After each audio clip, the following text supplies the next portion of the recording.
अस्सलाम वालेकुम। जब भी हम सुबह उठते हैं तो हमारा ब्लड प्रेशर कम होता है, जिस्म थका हुआ होता है। इसकी वजह सुबह के वक्त लो ब्लड प्रेशर होना, इसकी सबसे बड़ी वजह नींद की कमी है।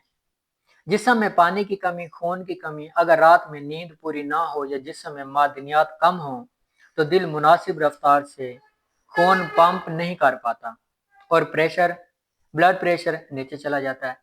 औरतों में यह मसला खून की कमी और हार्मोनल तब्दीली की वजह से ज्यादा होता है। अब इसका ताल्लुक ग़िज़ाई कमी से है। जी बिल्कुल।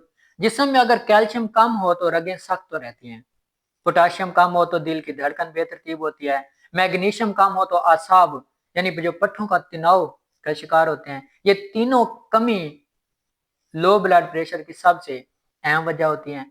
अब हम इसको कैसे पूरा कर सकते हैं? अगर हम बादाम खाते हैं तो बादाम बादाम के अंदर क्या होता है? मैग्नीशियम होता है, असाब को रिलैक्स करता है, पट्ठों को रिलैक्स करता है, ब्लड प्रेशर नॉर्मल करता है। अगर हम दही खाते हैं या कैल्शियम, इसमें कैल्शियम और पोटाशियम होता है जो दिल और रगों को मजबूत करता है। जब आपके दिल और रगें मजबूत होंगी, ब्लड प्रेशर आपका क्या रहेगा? नॉर्मल रहेगा।